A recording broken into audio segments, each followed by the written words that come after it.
Iniciando esta nossa próxima aula, em que vamos dar continuidade aos temas anteriores dos princípios como uma espécie de norma ao lado das regras e do relacionamento da série das fontes do direito com as suas respectivas normas.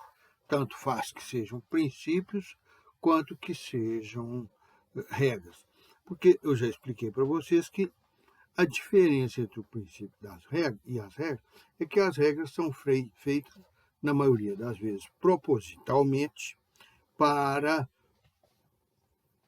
disciplinar determinada situação da vida concreta, da realidade, do relacionamento entre as pessoas. Então, ela costuma ser positivada e, nas raras vezes em que elas não descendem de uma posição legislativa, de uma postura legislativa humana, como no caso dos costumes, dos usos e costumes, e no caso do direito do trabalho, as habitualidades, esse caso também elas acabam surgindo de um aspecto voluntário, seja aquele que levou à constituição do ordenamento jurídico trabalhista, porque nesse foram estipuladas normas, estipulados princípios, em que nós vamos ver uma sequência de atos volitivos coincidentes que formaram aquela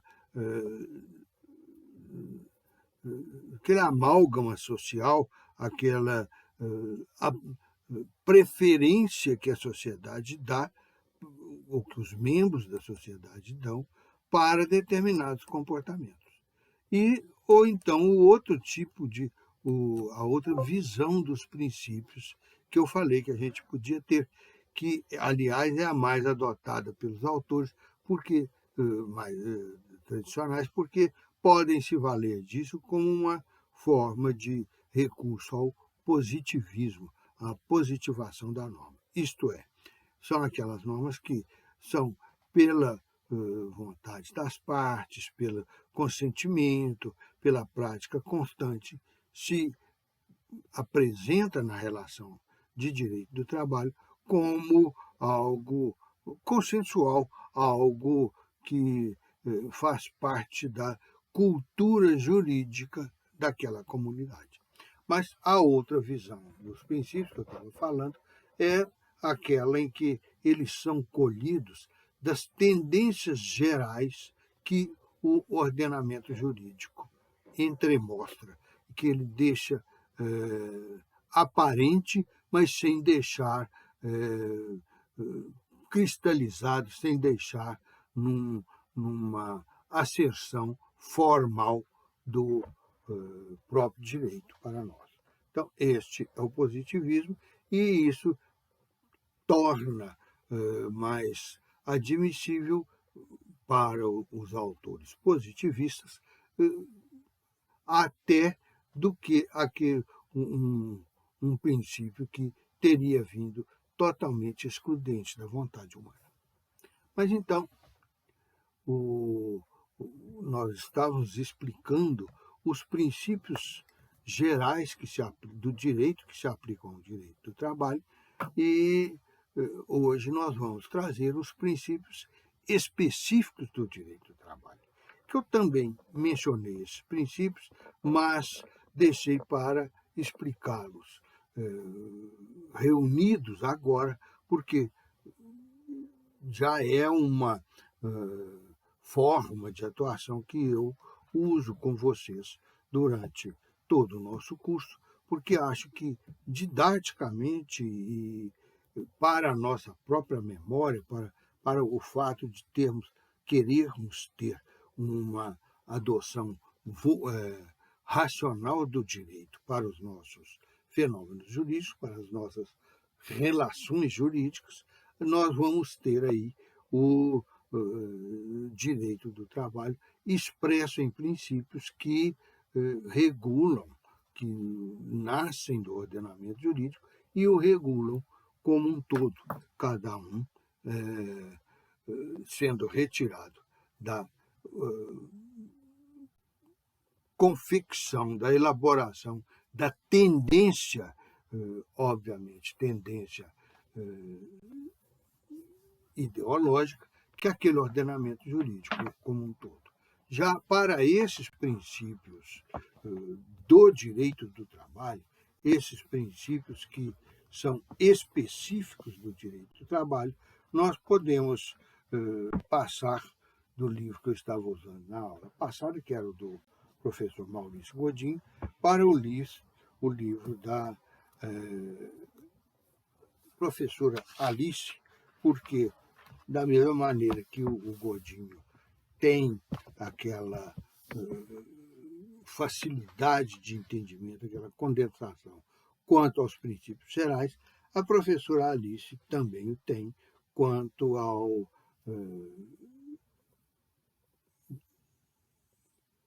conjunto dos princípios específicos do direito do trabalho.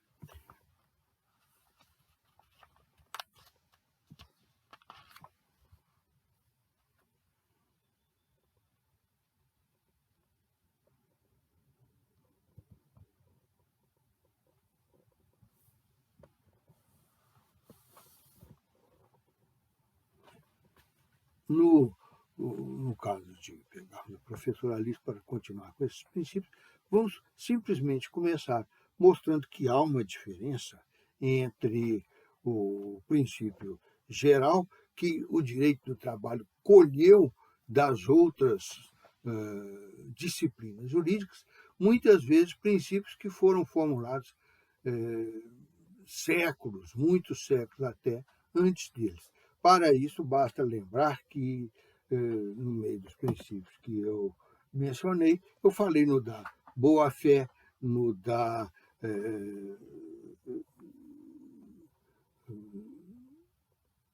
quais os outros que eu falei? No princípio da boa-fé, principalmente, mas também naquele princípio que se refere à realização do direito dentro da técnica, da ótica, da razoabilidade, da proporcionalidade, e ainda temos aquele de não lesão a terceiros. Tudo isto veio do Império Romano e, apesar de ter sido bastante modificado culturalmente pela postura jurídica que a sociedade nossa e de hoje adota em relação a eles, eles continuam a existir aplicados de acordo com os princípios da nossa realidade atual. E aí, no meio dessa generalidade, o direito do trabalho colhe aquilo que é útil também para disciplinar. Agora, vamos então continuar quanto aos princípios específicos do direito do trabalho, que, como o próprio nome está falando, tem uma origem trabalhista, tem uma origem na relação ou na disciplina da conduta trabalhadora do ser humano. Então, obviamente, eles sendo específicos do direito do trabalho, eles não o antecedem. Então, não temos princípios específicos do direito do trabalho que tenha mais de 300 anos, porque o direito do trabalho tem pouco mais da metade disso. Então, vamos ver esses princípios e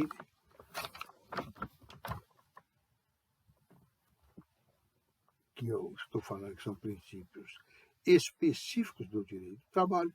Outros autores dizem que são princípios peculiares do direito do trabalho e, em resumo de tudo que eu já falei até agora, são exatamente àqueles que foram formados dentro do direito do trabalho, nas duas óticas que eu expliquei para vocês até agora.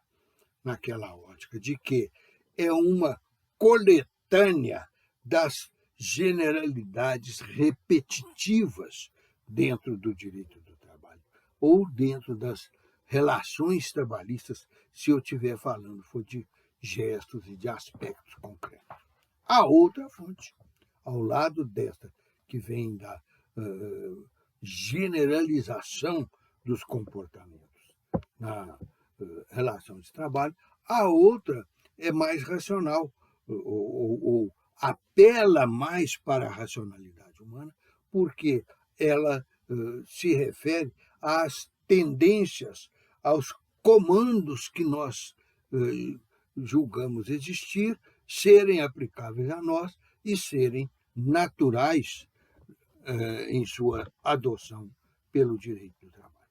Já os específicos tendo também este mesmo fundamento de nascerem da tendência da ideologia trabalhista dominante como aspecto exclusivamente ideológico, ou de ser, segunda tendência, que já é a terceira vez que eu estou falando nessa tendência na aula de hoje, é a tendência de que esses princípios nasçam estejam presentes no direito do trabalho, ao invés de nascer de uma convicção ideológica nossa que vai estar na base de todo o direito do trabalho e ordena essas bases exatamente através dos princípios. Aqui não, por essa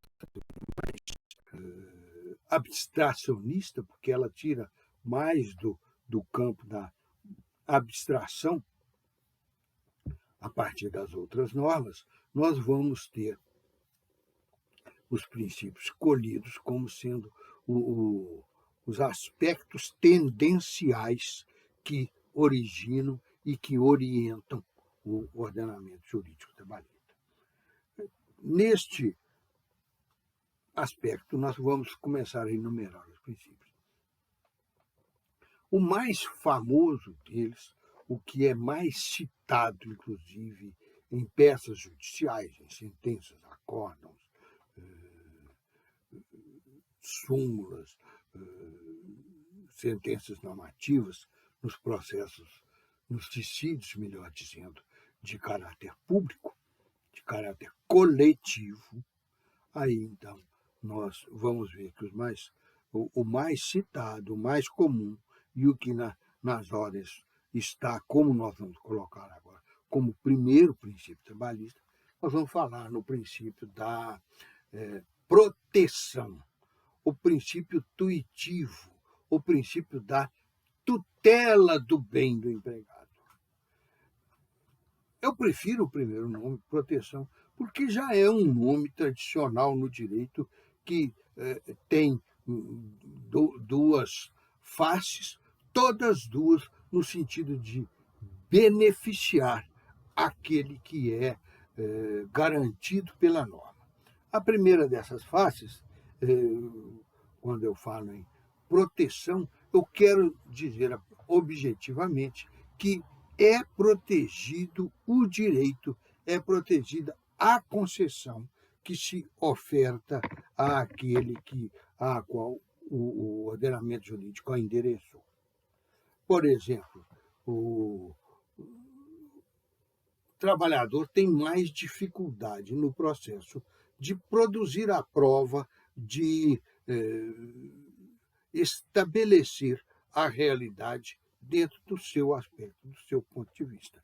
Então, há muito frequentemente no direito do trabalho um deslocamento da obrigação de apresentar a prova, ao invés do empregado de apresentar a prova de que trabalhou um mês, de que trabalhou hora extra, o empregador é que, apresentando os cartões de ponto, deve falar, não, ele faltou tal dia, ele não tem hora extra porque nunca trabalhou mais de 8 horas.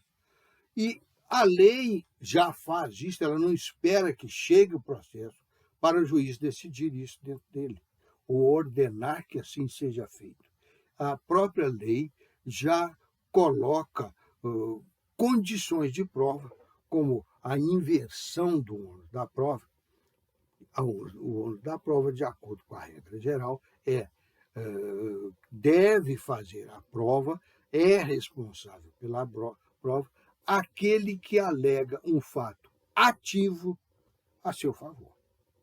Por exemplo, neste caso que eu falei, o empregado é que teria que provar, porque ele é que estava alegando que ficava 2 horas por dia a mais trabalhando do que a jornada normal, quer dizer, fazia uma jornada extra, uma sobre-jornada de 10 horas, e essas duas, então, constituindo a hora de trabalho extraordinário. Mas, então, ele é que teria que provar, porque ele é que alegou. Mas a lei já fala que em empresas, em empregadores que tenham mais de empregados, são obrigados a adotar algum sistema de registro de ponto. E essa exigência vai se até se sofisticando ao passar do tempo, porque antes bastava ter o que a gente chama até hoje de livro de ponto. Separa uma folha do livro para cada empregado, põe o nome dele em cima, na hora que ele entra, ele anota o horário e o nome dele, na hora que ele sai, ele faz a mesma coisa, de tal maneira que eu tenha entre as duas anotações diárias dele o tempo todo que ele ficou na empresa.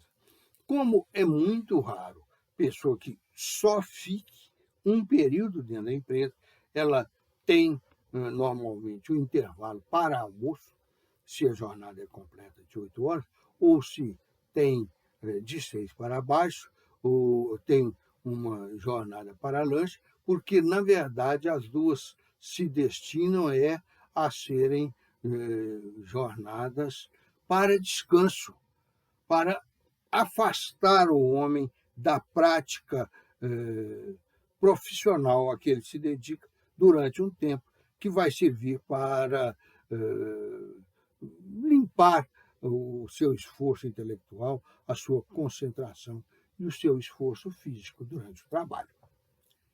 Então, indo um passo à frente nisso, se é a isso que se dedica esse período, normalmente, e se é obrigatório, por lei, esse intervalo é obrigatório, então nós vamos ter uma jornada dividida em 2 partes.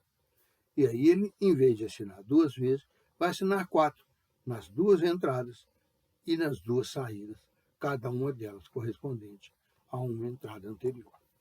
E aí, com a transferência para o empregador, como eu falei, a inversão do ônus da prova para o empregador, fundamentou-se, facilitou-se isto através do famoso livro de ponto.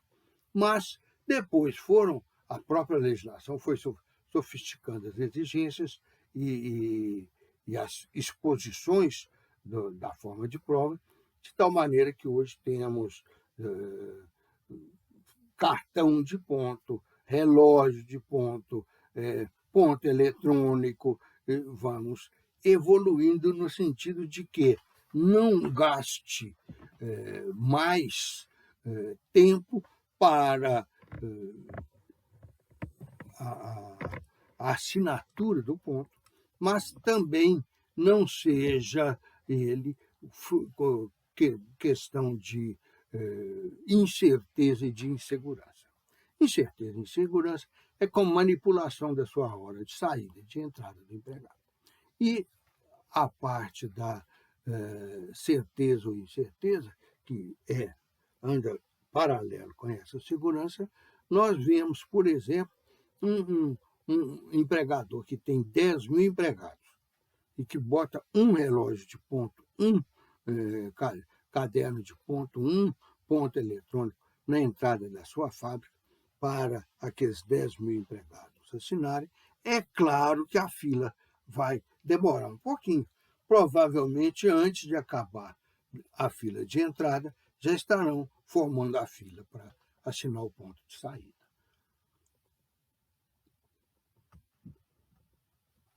Então, existe uma quantidade maior de relógios de ponto proporcional ao tanto de empregados. Inventam-se esses modos que eu estou falando, cada um mais rápido do que o outro e, ao mesmo tempo, mais eficiente, porque batido, o ponto já está marcado e é indelével, ou tem que ser indelével. Então, este exemplo é do primeiro princípio específico ou peculiar do direito do trabalho. O nome que a professora Alice usa nesse livro que eu já mostrei aqui é o peculiar, princípios peculiares do direito do trabalho. Eu falo mais frequentemente princípios específicos do direito do trabalho. Agora, vamos então completar esse princípio da proteção. E por que fala-se nessa proteção e por que ela é específica do empregado? Primeiro, vocês já estão cansados de ouvir aquela frase do Iering, que eu repito, uma das frases do Iering, que eu repito de vez em quando, que é que o direito é um interesse juridicamente protegido. Quer dizer, todo direito protege, e protege alguém, porque interesse é uma tendência psicológica, é um movimento, uma força de impulsão psicológica do ser humano que leva a ele a lutar por alguma coisa, a desejar, a sentir falta de uma coisa do mundo exterior a ele. Quando eu falo exterior a ele, é exterior a este aparelho sensitivo dele que identifica a carência, a necessidade e,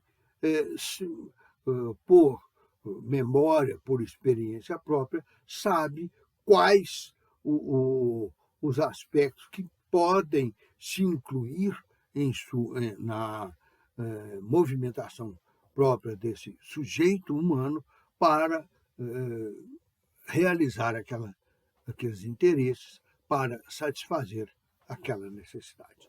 Com isto, este ser humano vai ser encaminhado por aquele esquema que eu já passei para vocês há mais tempo, acho que o primeiro, se não me engano é o primeiro, em que o ser humano, por carência, por necessidade, se desloca, abre a sua ambição, a sua tendência, a sua carência para tentar buscar, para tentar se satisfazer a sua necessidade com a busca de algum aspecto do mundo exterior a ele, aspecto ou carência, algo subjetivo ou objetivo, ou abstrato ou intelectual, ele vai ser impulsionado para essa coisa, identificando nela uma possibilidade de resolver a sua carência. Por causa disto, ele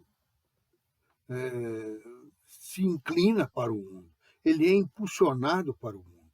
O que o interesse provoca nele é uma impulsão para a busca de sua satisfação no mundo, a busca de realizar o seu interesse, introjetando algo do mundo, e essa introjeção, essa busca e introjeção desse algo do mundo é que é o interesse.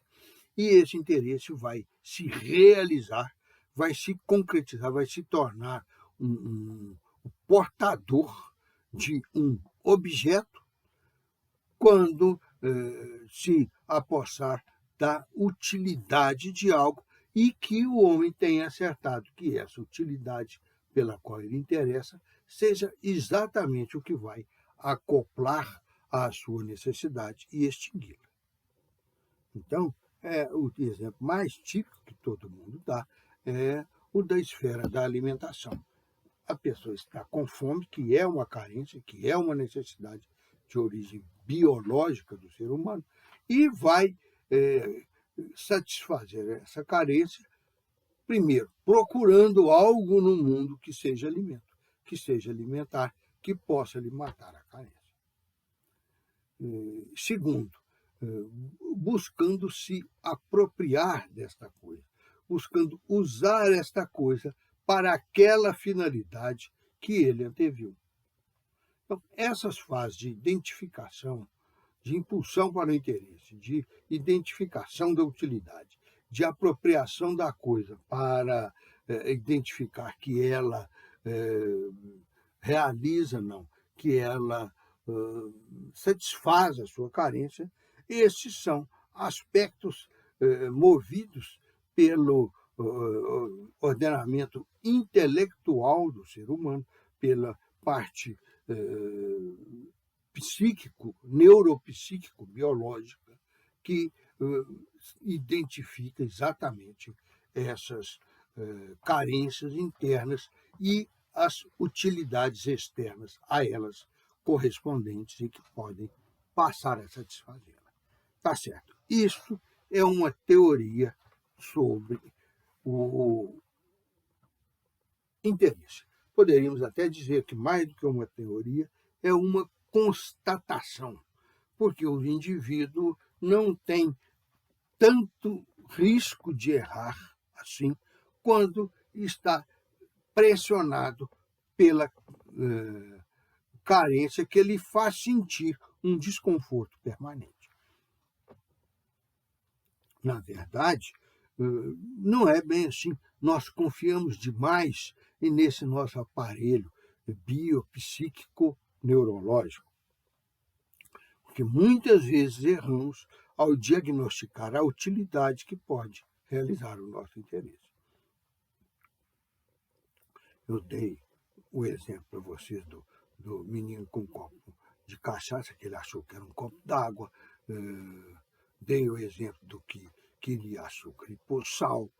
Não existem N outros nessa mesma linha, que vocês mesmos, dando tratos à bola, vão achar aos montões. Mas então, vamos continuar explicando como é que funciona isso.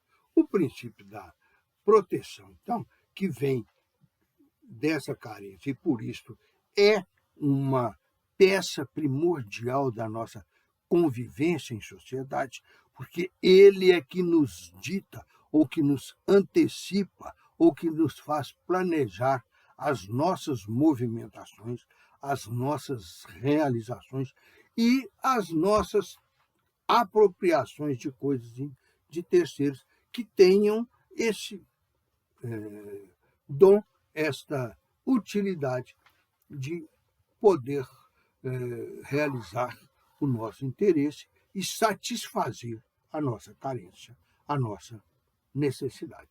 Isto, a gente erra demais nessas identificações. Nós é que nem sequer desconfiamos tanto. Mas o fato é que, mesmo estando errado, é com isso na cabeça ou no coração, para que eles acham que isso é uma manifestação da sensibilidade, dos sentimentos humanos. Nós, com isto, é que vamos ser um indivíduo, um sujeito, um membro ativo da sociedade. E, no caso da teoria do Jung, todo direito corresponde a isso. Então, na verdade, o que se dá para o empregado, o que se diz que o ordenamento jurídico oferece ao empregado, não é tanto a proteção, que essa vem simplesmente do fato dele ter um direito. Então, são direitos concedidos pela sociedade através do seu aparato legislativo, ou direitos negociados, ou direitos adquiridos com o passar do tempo e a aceitação daquela conduta de realizar o interesse do empregado através dos tempos. Daí sai a habitualidade, o costume e os usos. Pois bem, o ser humano, então, ele recebe do ordenamento jurídico, ou ele entra no ordenamento jurídico como se fosse um jogador de futebol que joga lá na Malásia, que joga lá na Turquia, que joga lá na Inglaterra e que é contratado por um time brasileiro. Ele já vem para o Brasil, deve vir com passagem, paga pelo clube, apesar da fortuna que cada jogador ganha, mas ele já vem recebendo ou tendo reconhecidos os seus direitos ao salário, às folgas, ao tipo de tratamento,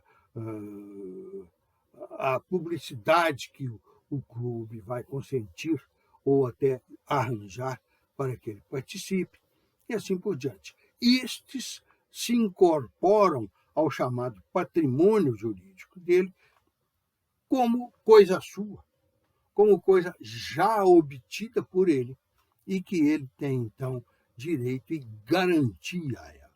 Mas quem que vai realizar esse direito e essa garantia? É o empregador. E esse empregador, então, nem sempre ele vai estar imensamente feliz da vida por estar ganhando, propiciando as vantagens que o empregado adquiriu negociando o contrato de trabalho. Tanto que tem times aqui em Belo Horizonte mesmo que está faltando dinheiro para girar seu caixa e pagar os salários dos empregados. Inclusive, colocando no meio deles os atletas profissionais que ele contratou. Mas, então, o direito que foi concedido ao empregado foi o direito ao salário, o direito à folga, o direito ao tratamento determinado, o direito à publicidade, esses direitos que a gente vê os jogadores usando com muita intensidade, ou sendo usados quando participam de uma propaganda, quando são convidados e pagos para ir a um baile, uma coisa assim, simplesmente para dar um caráter mais motivador para a festa. E então, isso aí já foi concedido, já foi obtido juridicamente pelo empregado, mas factualmente ainda não entrou na esfera de seu patrimônio, só no patrimônio jurídico. Então, ao se fazerem aqueles pagamentos, a entrega daqueles bens, a utilização dos que devem ser utilizados para fornecer dinheiro para o empregado, ao passar para eles tudo isso, é que o comprometido a usá-lo, quer dizer, o empregador, o que está ali tomando a força de trabalho, vai poder pagar direitinho, extinguiu a sua obrigação, cumpriu a sua obrigação com a respectiva prestação. Mas se ele não ofertar essa prestação, ele não estará cumprindo seu compromisso. Então, o que vai acontecer? Vai acontecer de ele ficar inadimplente, o empregado ficar detentor de uma obrigação inadimplida e abrir-se para ele o caminho do judiciário, por exemplo, para que ele cobre do empregador aquele bem. Tanto que nós não vamos tratar de execução de obrigações trabalhistas inadimplidas, porque isso é matéria da disciplina Direito Processual do Trabalho e não é conosco. Mas então, com vocês, sim, comigo é que não é. Mas então, o empregador não cumpriu o seu compromisso, ele vai ter esse caminho judiciário para buscar a realização do seu interesse. E aí nós vamos ter a execução forçada, a expropriação de bens e tal. Mas tem o outro lado da faceta. o empregador, primeiro, ele se comprometeu a fazer aquilo. Então, é uma promessa, é uma obrigação, é um ato do qual o empregador não pode se desviar. Da mesma maneira que o empregado não se desvia do pagamento da sua força de trabalho, da entrega da sua força de trabalho, do alheamento da sua força de trabalho em benefício do empregador. Vê que, neste caso da força de trabalho, que é o elemento principal do contrato de trabalho, quem está sendo o beneficiário, o garantido, o protegido, é o próprio empregador. Fica parecendo nome de boi de carro, o garantido, prometido, mas é exatamente isso que configura o papel do empregador dentro da relação de emprego para receber e ordenar a aplicação. Ordenar que eu estou falando não é só mandar, isso aí faz parte, mas é principalmente organizá-la, mostrar ao empregado como que ele deve aplicar aquela força de trabalho, como que ele deve agir para entregar para o empregador aquela força de trabalho que o empregador já se apropriou dela, ainda dentro do próprio empregado. E aí, nesse caso, o empregador está sendo protegido. Então, cadê a proteção para o empregado? Como a disciplina do direito do trabalho se aplica na relação de emprego, onde o que se contratou a atuação, o que é a expectativa, o objeto da relação é a força de trabalho do empregado, então é com ele que nós vamos ter mais atuações no contrato, que a ele compete realizar as obrigações principais do contrato, que são a seção da força de trabalho, que é o trabalho que a concretiza, que é o bem onde aquele trabalho incidiu e produziu algo que atende exatamente à utilidade que o empregador desejava. E aí vamos passar para o ponto do empregado, da proteção do empregado. Aí a proteção do empregado vai ficar mais aparente, mais vasta, mais discutida, porque o empregador raramente não entra, porque não tem enseios de entrar na Justiça do Trabalho para reclamar a obrigação dele, porque lá no artigo 482 da CLT já fala que o empregado pode romper o contrato de trabalho, extinguir a relação de emprego, caso, naqueles casos, se é configurado algum daqueles casos. Eu falei 482, mas não. 482 é se eu estivesse olhando da perspectiva do empregador. Para o empregado, é o 483. Se ele fica insatisfeito, se ele fica prejudicado, se ele não recebe o direito e a proteção ao direito que está compendiado no artigo, como está compendiado no artigo 483 da CLT, ele é que vai mandar o empregador embora. Ele é que vai pedir as contas ao empregador. E aí vai entrar no procedimento rescisório, que, obviamente, com esse nome, só pode estar servindo para extinguir a relação de emprego e encerrar o contrato de trabalho. Mas então, este é o motivo pelo qual a gente fala na proteção do empregado e no direito do trabalho. É mais ou menos como se falasse, olha, todo mundo tem proteção em todos os contratos que faz.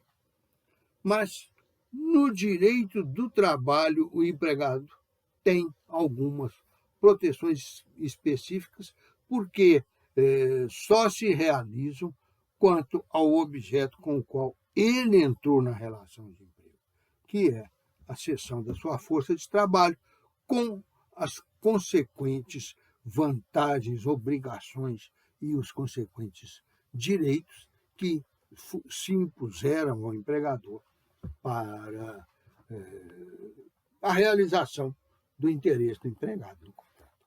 Então, terminando este princípio, vamos, com esse final, realizando o interesse do contrato, nós vamos terminar dizendo que o empregador também tem os seus direitos protegidos, também tem os seus interesses realizados dentro do contrato de trabalho.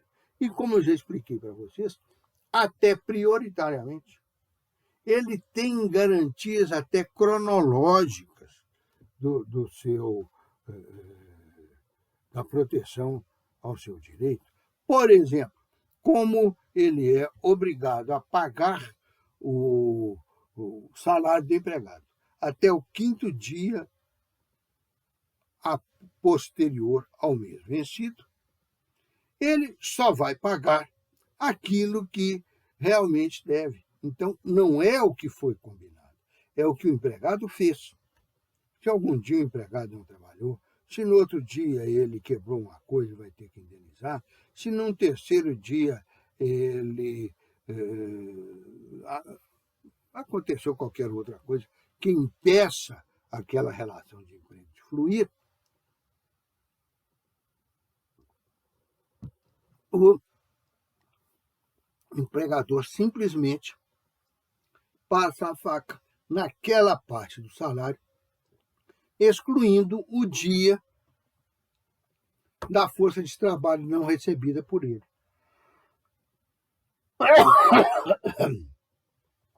E mesmo nesse não recebimento, nós ainda vamos ver que o não recebimento pode ser porque o empregado não entregou a força de trabalho que lhe pertence,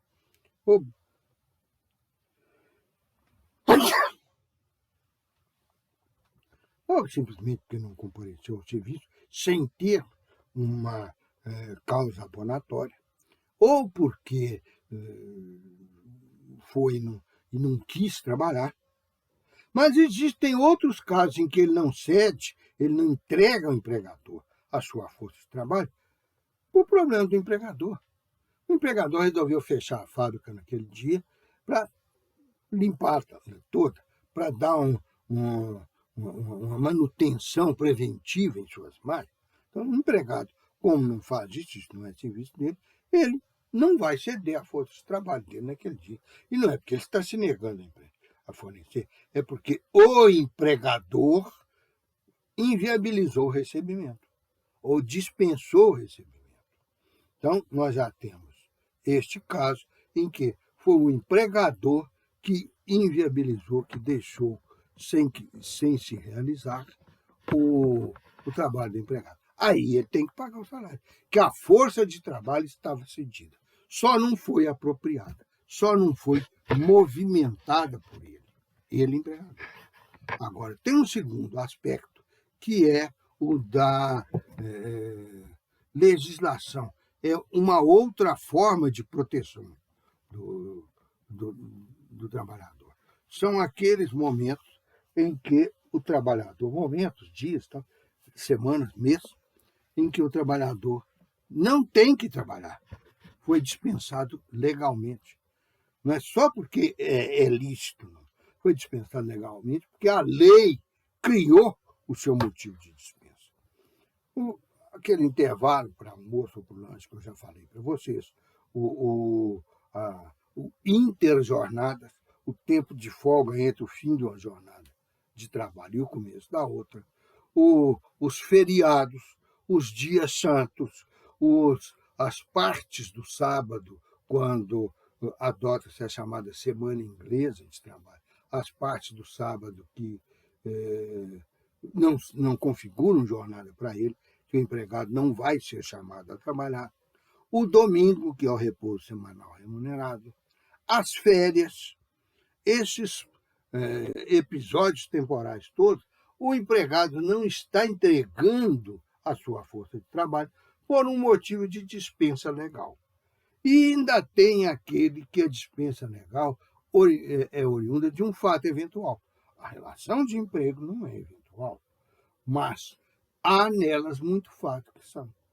Por exemplo, ontem eu tive notícia de que um amigo meu teve uma filha, um filho, melhor dizendo. Ele provavelmente não está trabalhando hoje, não vai ficar 5 dias sem trabalhar, porque a Constituição de 88 pegou a folga, a licença do pai para nascimento do filho, que era de um dia na legislação anterior, e passou para 5, com a mesma justificativa de que é para empreender o registro do menino. Quer dizer, não é para o pai ficar com o filho, não é para o pai cuidar do filho, não é para o pai ficar com a mãe que está fisicamente, biologicamente transtornada, sacrificada aqueles dias. Não é para o pai ajudar em casa a fazer comida, não. É para ele registrar os filhos. Vejam como o Estado é egoísta. Concedeu uma folga ao empregado, o empregado vira a ele cumprir a obrigação do empregado para com ele. Isso repete com o tribunal do júri, sejam os jurados, sejam as testemunhas. Isso se repete com a eleição. Tudo dá folga para o empregado, não porque o empregado é bonitinho, vai ficar um dia de papo no ar. Não. É porque o empregado tem uma obrigação cívica que ele deve cumprir. Então, retirou-se o empregado do trabalho para que ele venha cumprir a sua obrigação cívica, melhor dizendo. Desculpe. E aí, vamos mencionar 2 corolários, 2 efeitos, também principiológicos, desse primeiro princípio. Um deles é o princípio da aplicação da norma mais favorável. Eu já cansei de explicar para vocês que o direito tem 2 facetas. É aquele esquema que eu passei para vocês na aula anterior. A faceta da previsão abstrata de comando e a outra faceta da realidade concreta que exige e aplica aquele comando. Entre as duas há um intenso fluxo de atuações e exigências jurídicas.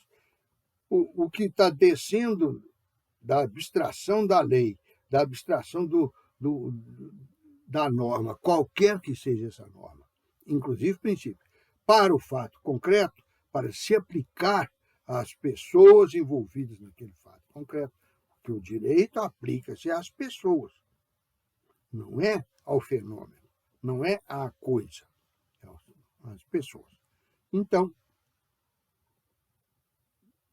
nós vamos ver que ou ele está incidindo,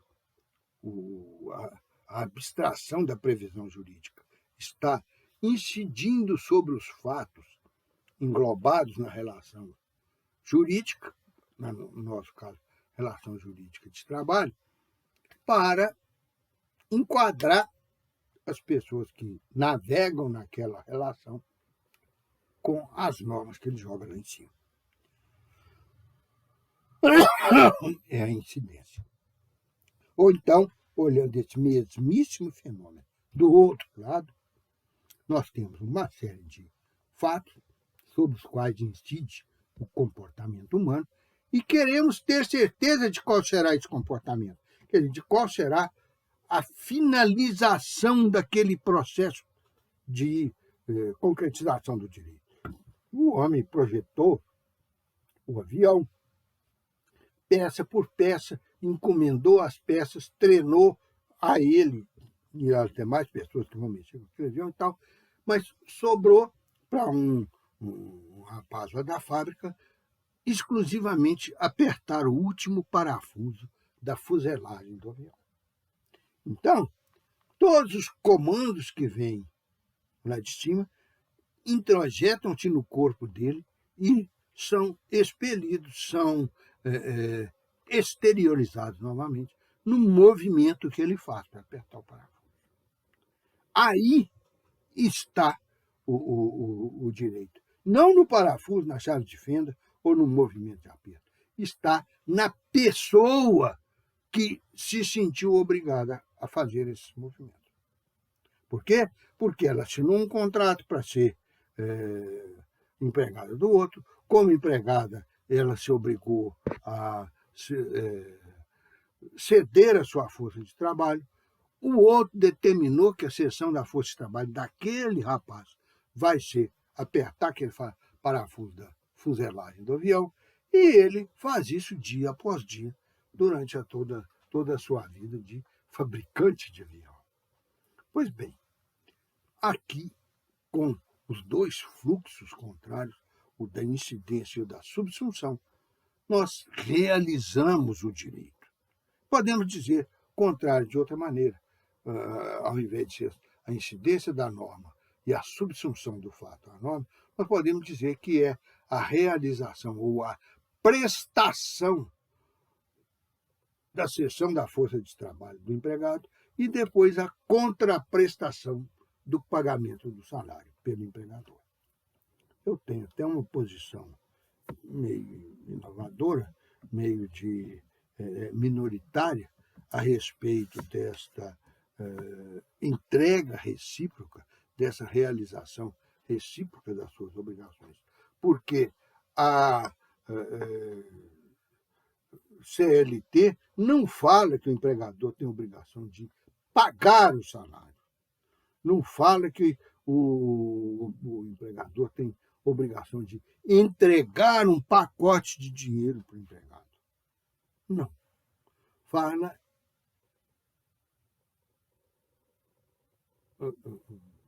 Peraí, deixa eu repetir isso, que parece que ficou faltando uma coisa aqui. Hoje eu estou meio gripado. Gripado não é? Eu fiquei estudando até tarde à noite e resfriei.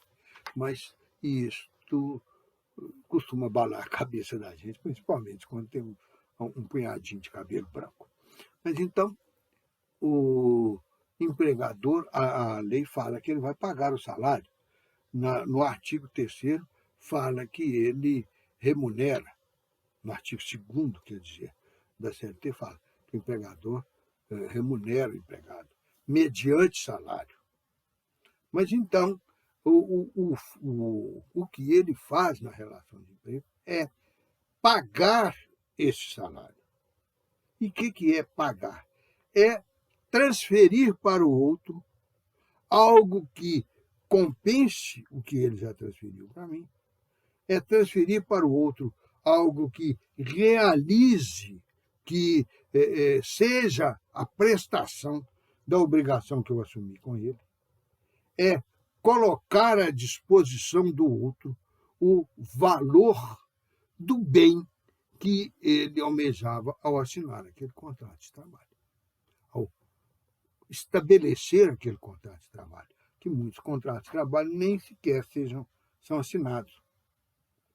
Apesar de eu, nas observações que eu faço de um lado do sistema, do outro dos clientes, eu ver que o contrato de trabalho com o instrumento escrito, você já sabe, o contrato, instrumento, o que é? Com o instrumento escrito, hoje é uma vantagem, é um aspecto benéfico, é para o empregador. Tanto que vocês veem nas grandes empresas, sempre elas fazem o contratinho assinado para o empregado, o contratinho redigido para o empregado assinar embaixo. É o que a gente chama de pacto de adesão, que nós já falamos sobre ele aqui. Pois bem, com isso tudo, o empregador faz um movimento de realizar a expectativa do empregado. Nós já sabemos que essa expectativa dentro do contrato de trabalho é um interesse, é o que movimenta o empregado durante o mês inteiro a favor do empregador, para o empregador, daí a até 5 dias, movimentar-se a favor do empregado.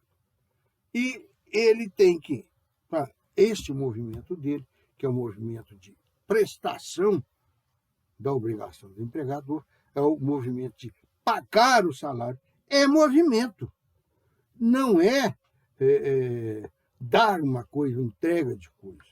Então, o empregador tira o dinheiro, separa o dinheiro, conta o dinheiro, confere o livro de conta, vê se o empregado tem alguma suspensão, alguma falta, algum atraso e tal. Ele está trabalhando na situação de pagamento.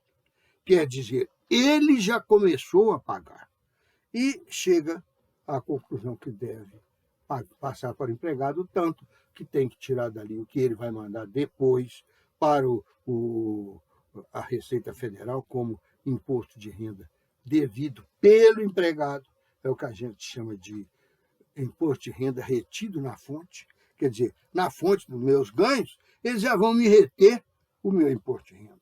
Como é o empregador, que é a fonte dos meus ganhos, ele é que me paga o salário, ele já vai reter lá o meu imposto de renda.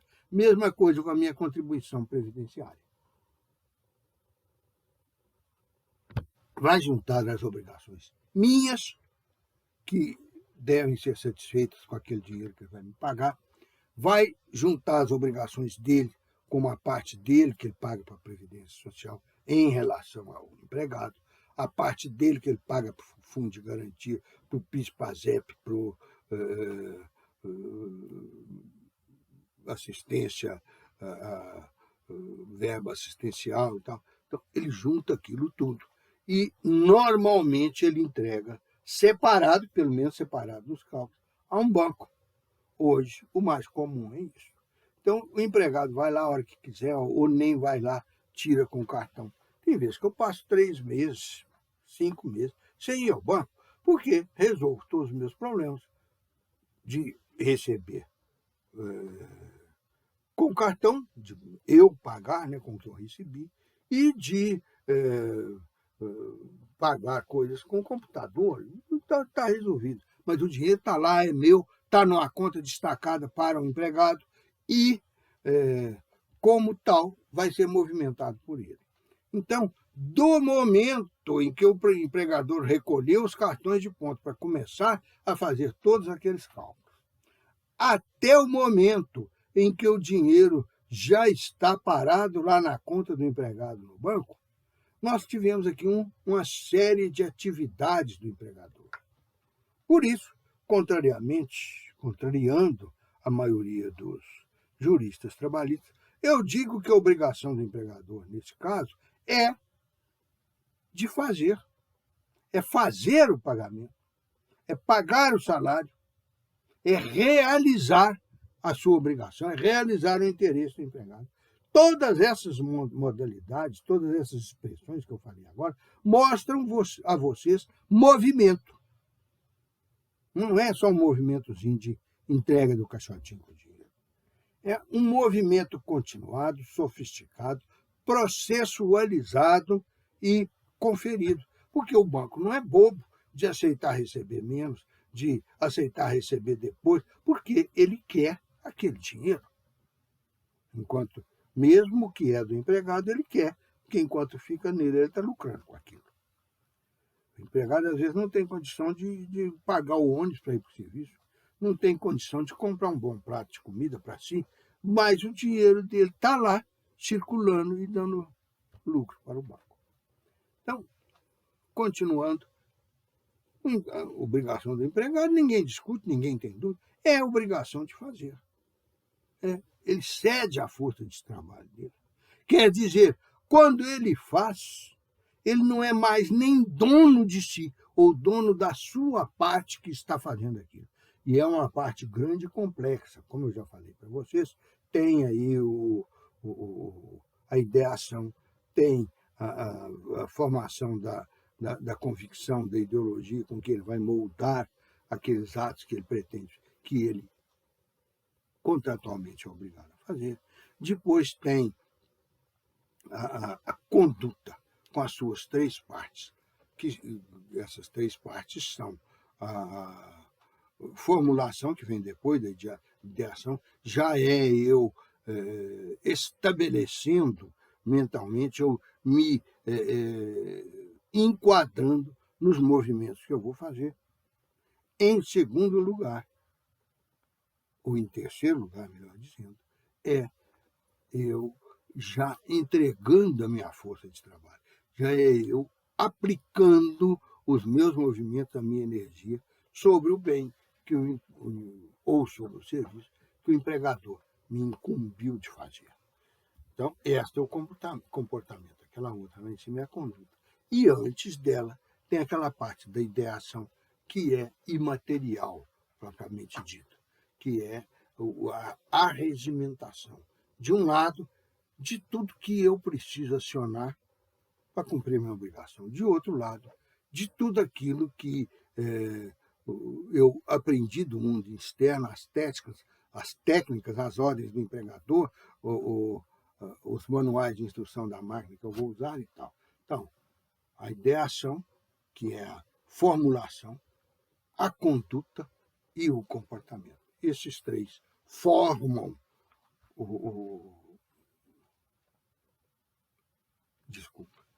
a ideação, a atitude e o comportamento. Esses três juntos formam a conduta, que é a obrigação que o empregado assumiu pelo contrato e a prestação que ele vai dedicar ao empregador. Ou ainda está faltando bastante para terminar a aula, mas eu não estou, esse incômodo desse resfriado está me fazendo uma indisposição terrível e está fazendo eu atrapalhar coisas para vocês, que são as mais óbvias, são coisas que eu falo há 50 anos desde que eu saí aí da escola. Porque esse ano eu vou ter a auspiciosa ocorrência de completar 50 anos de formado. Vai ser daqui a 4 dias. Então, até a próxima aula. Aproveitem bem esta e eu quero usar mais uns minutinhos para falar sobre duas ocorrências que vocês vão notar hoje. A primeira dela é que eu fiz lá no minha UFMG, o cronograma das atividades avaliatórias. Eu coloquei uma agora em dezembro, antes do recesso. Uma que, então, já tem duas marcadas e definidas. Essa é um estudo de texto. E a outra é para janeiro, depois do recesso, aliás, vários dias depois, que é um trabalho em grupo que vocês vão fazer com duas, 3, 4, 5 ou 6 pessoas. O grupo terá, no máximo, 6 pessoas. Mas vocês estão autorizados a fazer, se não achar ninguém, a fazer, inclusive individualmente. Então, de 1 a 6, qualquer tanto de componentes no grupo. Tem um título, esse ano, esse semestre, eu tive a criatividade e o bom gosto de achar um título até interessante, bonito, que, em síntese, vocês vão tratar da explicação técnica, científica, jurídica, do que é norma, do que é fonte, mostrar essas fontes formais e tal, e dizer como que elas se aplicam através das normas, né? Elas carregam as normas e jogam as normas lá no fenômeno da incidência sobre as coisas, sobre os movimentos humanos. Como eu falei agora mesmo, não é sobre coisa. Olha uma bobagem que eu falei aí, que eu mesmo não tinha percebido. Ela atira as suas obrigações, os seus comandos, é sobre os indivíduos. O direito é pessoal, ele se aplica em pessoas. Então, este é um trabalho em grupo que vocês vão usar pesquisa. Desde o início do semestre, eu já falei isso para vocês, vocês estão sabendo que convém que quem trabalha em grupo, ao comprar livros diferentes. Existem muitos livros muito bons que poderão servir para vocês depois até vocês aposentarem ou morrer.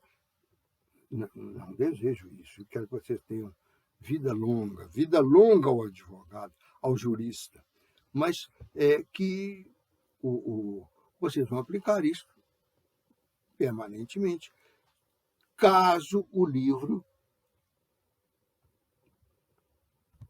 não esteja como aconteceu com todos esses livros que eu tenho.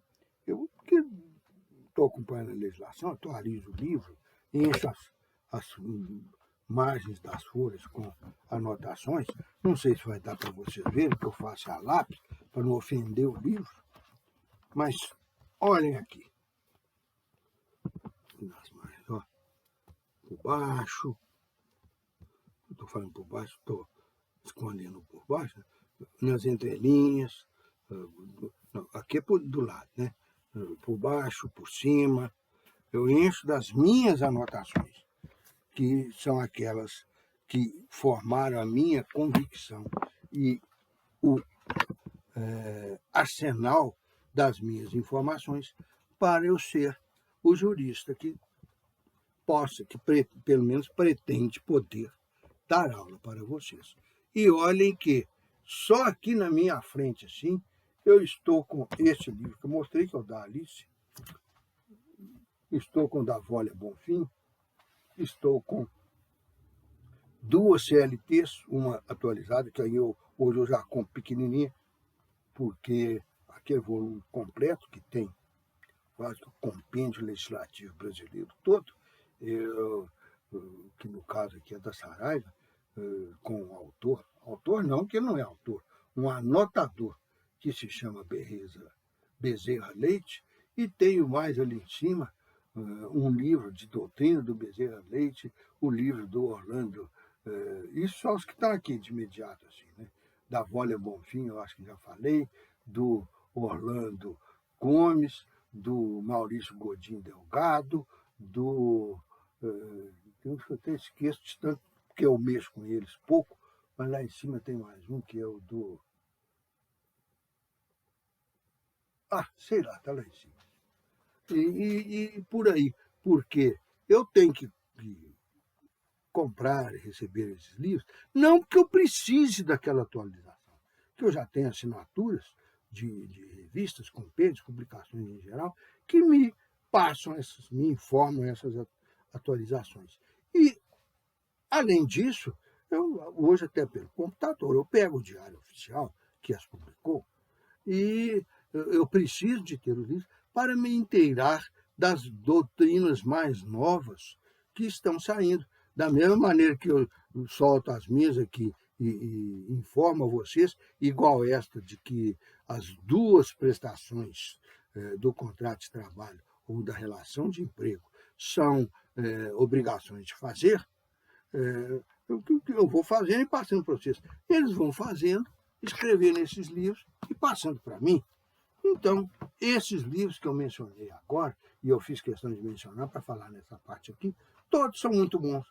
Todos podem, ainda tem Sérgio, esses já não são da mesma coisa, porque eles são menos, eles são mais resumidos, menos detalhistas, eles são muito úteis para um concurso, uma prova lida que vocês têm que dar rápido, um atendimento rápido, informação rápida que vocês têm que dar para os outros.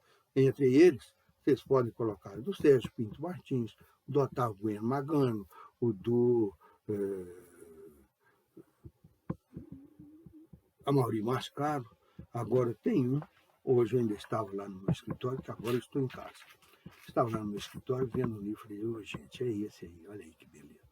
Um livrinho fininho, assim, ele é... Espera aí um pouquinho.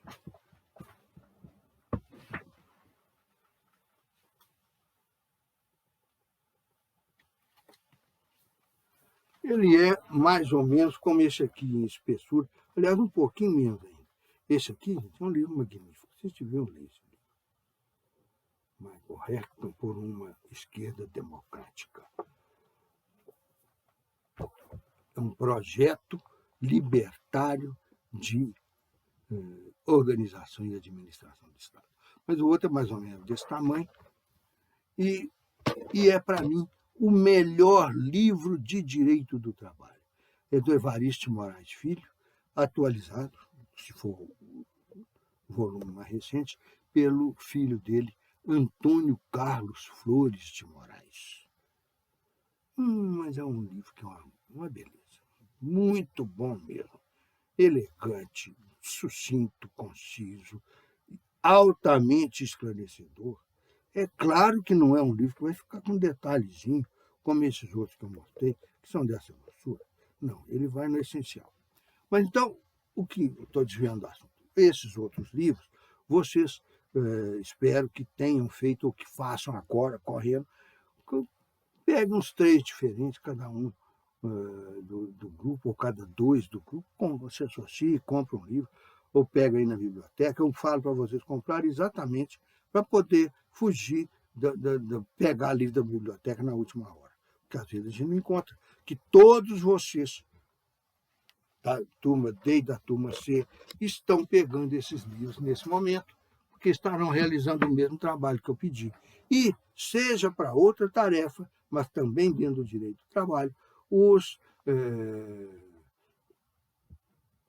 estudantes do turno da manhã, me parece que têm direito de trabalho, não é? Com a professora Daniela Murado, não tenho certeza.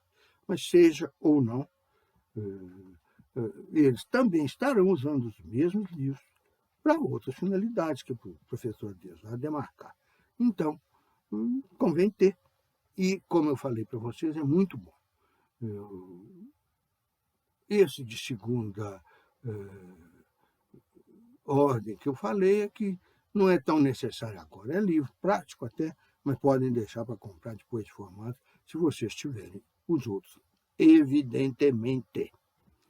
Mas então, com esses livros, vocês farão um bom trabalho agora, um outro trabalho muito bom depois, com tempo suficiente para combater a Covid, que morre com álcool, né, durante o Natal e o Ano Novo. E eu vou, mais uma vez, pedindo desculpas, estou encerrando essa aula um pouquinho antes do tempo.